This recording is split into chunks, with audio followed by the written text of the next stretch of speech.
और ब्रिटिश ने यह कहा कि भारत के अंदर हम डेमोक्रेसी लाना चाहते हैं। महात्मा गांधी जी आप बताइए कि किन लोगों को वोट देने का अधिकार है? उन्होंने कहा जो वर्ण व्यवस्था के 3 ऊपर के लोग हैं, ब्राह्मण क्षत्रिय वैश्य, को सिर्फ वोट देने का अधिकार है। ये गांधी की अल्फाज मैं कुछ गांधी में पढ़ गया था। डिस्कवरी ऑफ इंडिया में नेहरू ने ये लिखा है। और शूद्रास जो बुक है अंबेडकर की, या एनिमेशन ऑफ कास्ट में अंबेडकर ने लिखा हुआ। उन्होंने कहा 3 तरह के लोगों को होना चाहिए। वो लोग पहले जो 8वीं पढ़े हुए, दूसरे वो लोग जो टैक्स देते हैं, कर देते हैं, तीसरे वो लोग जो राजे महाराजे रजवाड़े लंबरदार और जिम्मेदार हैं, और चौथे वो लोग जो किसी भी रिलीजियस धर्म के ठेकेदार हैं। तो ना हमारे लोग 8वीं पास थे, ना हमारे लोग देदार नंबरदार थे, ना हमारे लोग किसी रिलीजियस कम्युनिटी के मेंबर थे, तो ना हमारे लोग टैक्स देते थे। इट मीन्स हम लोगों को वोट देने का अधिकार 1917 में गांधी ने उसके ऊपर एक इसकी पूरी बंदिश लगाई। जब शाहू जी महाराज ने 1920 में गांधी को लेकर, डॉक्टर अम्बेडकर को लेकर इसकी व्याख्या की, तो सबसे पहले पूना के अंदर इसका विरोध किया गया। लेकिन डॉक्टर अम्बेडकर एक तरफ ब्रिटिश गवर्नमेंट से भी लड़ रहे थे, दूसरी तरफ ब्राह्मणवादी वर्ण व्यवस्था से भी लड़ रहे थे। वो लड़ रहे थे, लेकिन जितनी भी व्यवस्था थी वो अम्बेडकर को आतंकवादी, देशद्रोही तक उन्होंने कहा, और उन्होंने अपना परिवार भी खो दिया, अपने बेटे तक की बलि उन्होंने दी। अब जब 1928 में साइमन कमीशन भारत में आया, डॉक्टर अम्बेडकर और उसके साथी साइमन कमीशन से मिलते हैं, लेकिन जितना भी भारत के नेता थे उन लोगों ने साइमन कमीशन का विरोध किया। ये कहकर किया कि साइमन कमीशन में कोई भी भारतीय मेंबर नहीं है। कहने का मतलब है ऊपर के वर्णों का कोई भी आदमी नहीं। और अम्बेडकर के खिलाफ नारे लगाए गए और अम्बेडकर के पुतले जलाए गए। साइमन कमीशन के पास भारत की अर्थव्यवस्था, राजनीतिक, आर्थिक, सामाजिक, सांस्कृतिक और दलितों की व्यवस्था के ऊपर उन्होंने चर्चा की, और अंग्रेज इस पर सेटिस्फाई हो गए। और 1931 में उन्होंने पहली बार गवर्नमेंट कॉन्फ्रेंस रखी लंदन के अंदर। लेकिन गांधी उस गवर्नमेंट कॉन्फ्रेंस में नहीं गए, बाइकाट किया गवर्नमेंट कॉन्फ्रेंस को। लेकिन अम्बेडकर ने बड़े अच्छे ढंग से वहां गवर्नमेंट कॉन्फ्रेंस में भारत के जो पिछड़े लोग थे उनकी रिप्रेजेंटेशन की। कहा जो पिछड़े लोग हैं उनके लीडर हम हैं, गांधी हमारा लीडर नहीं। तो अंग्रेज जो थे वो बात मान गए, लेकिन फाइनल करने के लिए दूसरी बार फिर से गांधी उस गवर्नमेंट कॉन्फ्रेंस में शामिल हुए। और गवर्नमेंट कॉन्फ्रेंस के अंदर बहुत बड़ा टकराव हुआ, जिसमें सरोजिनी नायडू भी थे। ये सारे लोग थे उसमें गए हुए थे। लेकिन अंग्रेजों ने अक्सर गांधी की, डॉक्टर अम्बेडकर की बात मान ली, और उनको जो था डबल वोट देने का अधिकार, दोहरे मत का अधिकार और इंडिपेंडेंट स्टेट दी। लेकिन गांधी ने उसका विरोध किया।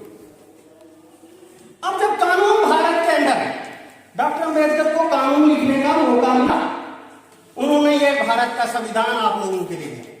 कहा आपका संविधानी धर्म, संविधानी कर्म और संविधानी पूजा होनी चाहिए, क्योंकि आपकी समस्या जो है वो गुलामी है। और गुलामी किसी चमत्कार, किसी अंधविश्वास, किसी पाखंड या किसी देवी देवता के डेरे से जाने से हल नहीं होगी।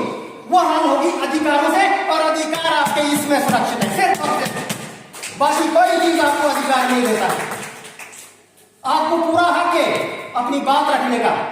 हम भारत के लोग, we the people of India, Bharat means India. अभी तक मैं सब लोगों की यहाँ बातें सुन रही, सब लोग हिंदुस्तान कह रहे हैं। मुझे बड़ा दुख होता है, या तो उन्होंने पढ़ा नहीं, या तो वो जानबूझकर हिंदुस्तान बोलते हैं, भारत को कहते ही नहीं। अरे भाई हम भारत निवासी हैं। संविधान के पहले ही पन्ने पे लिखा है we the people of India, that means Bharat. हम भारत के लोग समानता, स्वतंत्रता, न्याय, बंधुता, संपूर्ण के अधिकार पर भारत और राष्ट्र का निर्माण करेंगे। तो फिर हिंदुस्तान कहां से आ गया? भारत से पहले इसका नाम जम्बूद्वीप था, जम्बूद्वीप से पहले नागद्वीप था, नागद्वीप से पहले स्वर्णद्वीप था, और असली में इसका नाम इंडोजीनियस पीपल है। ये गोंडवाना लैंड है, ये गोंडवाना लैंड है।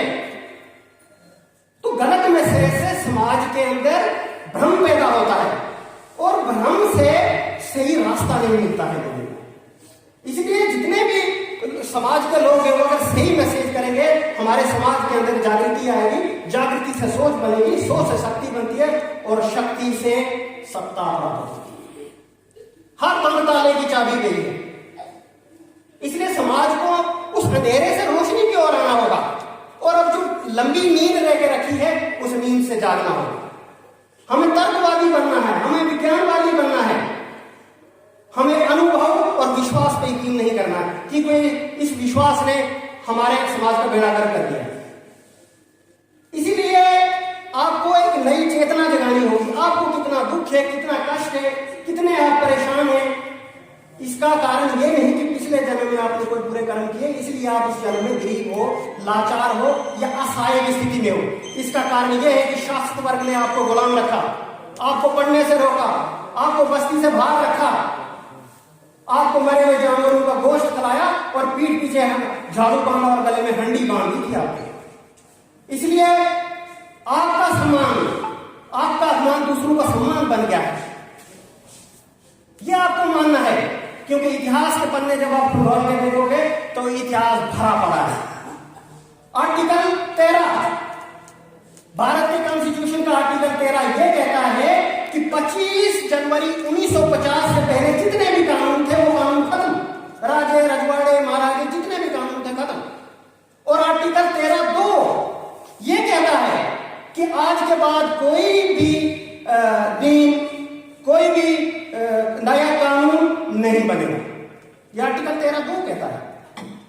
और इस आर्टिकल 13 के 4 में यह भी लिखा है कि आज के बाद कोई ऐसा कानून, ऐसा कोई डॉक्यूमेंट नहीं लिखा जाएगा जो व्यक्ति की मूल भावनाओं को ठोस पहुंचाता है और उसके विचारों को कब्जा करता है। और इसको आर्टिकल 368 के साथ जोड़ दिया गया ताकि इसमें संशोधन ना हो। यानी जो कॉन्स्टिट्यूशन का बेसिक स्ट्रक्चर है, प्रियम्बल है, उसको चेंज नहीं कर सकते। इसलिए कॉन्स्टिट्यूशन के जो प्रियम्बल है, सॉवरेन डेमोक्रेटिक के रूप में भारत के रिपब्लिक की घोषणा हुई और समानता, स्वतंत्रता, न्याय के आधार पर इसको स्वीकृति दी गई। आर्टिकल 17 छूतछात को खत्म करता है, उसके लिए कानून भी बनाया गया। और आर्टिकल 18 जितने भी राजे, महाराजे, जेलदार, नंबरदारों की पावर को खत्म करता है। और आर्टिकल 19 आपको बोलने की आजादी देता है, सम रिस्ट्रिक्शन लेकर आप अपनी बात संविधान के दायरे में लेकर रख सकते हैं। और आर्टिकल 21 जो है आपको सभा बनाने का, आपको कोई भी काम करने की आजादी देता है। भारत में कोई भी ऑफिशियली रिलीजन नहीं है, ऑफिशियली तौर पर यहां कोई रिलीजन नहीं है, यहां फ्रीडम ऑफ प्रैक्टिस है। आप किसी भी धर्म को मान सकते हो या नहीं मानना, कोई जोर जबरदस्ती नहीं है, लेकिन जो नहीं मानते हैं वो सबसे ऊपर है।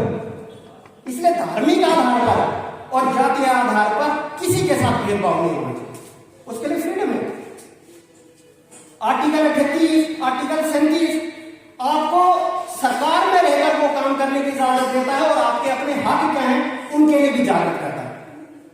इसलिए जितनी भी पॉलिसीज हैं गवर्नमेंट की, प्रोग्राम्स होते हैं, वो पब्लिक